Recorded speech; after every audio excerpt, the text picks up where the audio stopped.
Hey fellas, here back with Pokemon Masters with the take on trainers from different regions extreme battle event here, and we've got the Galar Buddies Unite where we're going to be facing Rachel. There's a ton of teams that can beat this. Let me know in the comments if you want me to do a video where I use multiple characters. I've got a couple good ideas for different teams that can do this, both free to play and with some paid characters. So if you want to see those, comment down below. Anyway, we got B here, Hop, and Sonia. So this should be very, very simple. Rachel's big gimmick is that she can do a decent bit of damage, but you can debuff her stats, so it's not really too bad. She is immune to critical hits unless she has a status condition, and she gains resilience after using her sync move. She can do a dire hit all plus after using her sync move. A couple different things, right? And she also has Sentry Entry ×2, so you can't do too much damage with physical moves. But we're going to be just brute forcing it. Just straight up, this is one of the few methods that works pretty well, is you can just brute force it with B, Hop, and Sonia. So yeah, let's go ahead, hop into the battle, and I'll show you just how it works. Alright, so let's go ahead and get this started. I have to move that. So we do have to worry here about Rachel's robust physique, so you do want to try and get the paralysis with Sonia's Spark. I do have hostile environment on the grid here. I would recommend going for the paralysis as soon as possible. I would try and get it on the first turn, otherwise reset, because you do want to try and get as many turns in to get some good damage in with B and Hop as you can, because Hop can do some decent enough damage with Behemoth Bash. Obviously, B is our main damage dealer with the Meteor Assault. It's not going to be insane damage, as you can tell, but it's better than, you know, being unable to crit, which is like half of B's multipliers. So yeah, you do want to, you want to make sure that she can crit, right? So good thing about Hop here is that he has Adrenaline, meaning we don't have to worry about, quad queuing or anything like that or turn deny or whatever in order to actually get ourselves some, sync countdown and whatnot. So we are able to get our sync move in before Rachel does, because when Rachel does use her sync move, she gets immunity to status conditions for a while. So obviously we won't be able to do pretty much any relevant damage to her outside on the sync move. In this situation, I don't know if it would be better to go for the paralysis on the sides or not, but I just go for defense down on the middle, because I feel that it's absolutely just probably the strongest thing to do, because obviously the middle is going to be your main problem, so I feel that just being able to do as much damage to them as possible is the better idea. But of course, if you want to go for paralysis on the sides, do some good damage to them with this sync move here, you can. That's definitely obviously not a bad idea. Obviously I could have gotten a little bit more lucky with my, I don't think I crit Rachel on that. I may have, but I don't remember. But if I didn't, I could have definitely reset for that, but I just didn't bother. Didn't really matter. Here, this is where the defense debuffs or defensive buffs come in. They are very, very good for sure in this scenario, because we do want to be able to heal up Hop as much as possible. But yeah, you want to make sure you get as many defense buffs in as possible with Rough buff, as well as Hop's trainer move, as well as attack buffs on B if possible, because she's, +2 right now. You're probably going to have to, raise it more, but I just didn't bother. I would probably, raise her attack stat a little bit better, but whatever, it's fine. So yeah.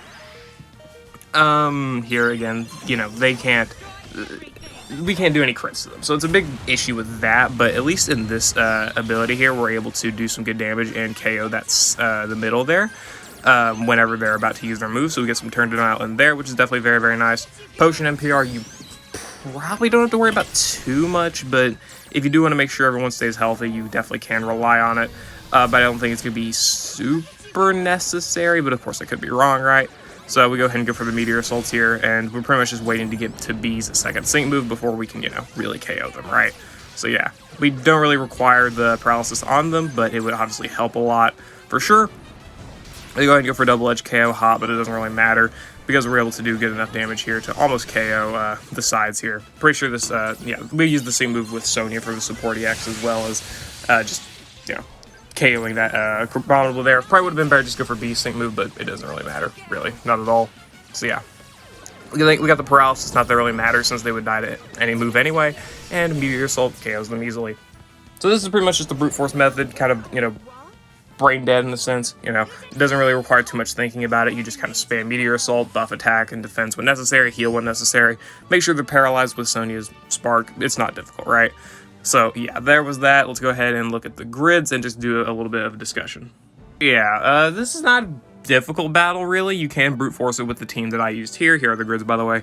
But obviously, it would be better to go for some different strategies and whatnot. I know Victor and Spectre are definitely very, very good for this. You can do some good setups with them. Again, if you want to see more setups and whatnot, comment down below. New Champion Marnie is going to decimate this event. Sonia is by far one of your best supports for this because of her ability to paralyze. That robust physique, getting rid of that is definitely very, very good. And obviously someone like Leon, he's going to decimate the event. Oleana is very, very good as well for her debuffing plus poison. Nessa plus Oleana as a combination can probably be a very, very strong team, even though Nessa is obviously a physical attacker. Her nuke can be very, very strong with Oleana, so you could definitely, rely on that, as well as, of course, the poison. Oleana is able to provide a lot of different good characters that can do this. Again, this is pretty much just the most free-to-play setup. I would I would recommend having Hop EX for the support EX plus the Adrenaline here. But probably not necessary. B, I would say her EX may be necessary. I could be wrong, though. Sonya, her EX is not necessary, but if you do not have Hop's EX, I would recommend having Sonya EX'd in order to get her support EX in. So that's just kind of what I recommend.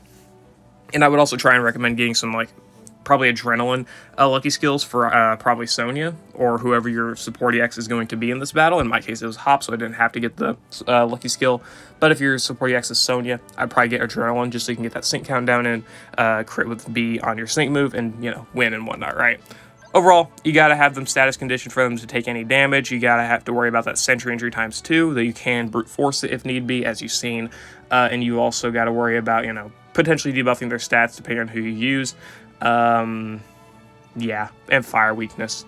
That's about it, right? Sentry entry, status conditions, those are your big things, and obviously having some good heals, defensive buffs, attack debuffs, whatever, right? Anyway, yeah, that's the battle versus Rachel with Galar Buddies Unite. Hope you all enjoyed. Let me know what you think about it down in the comments below, and I will see you all later.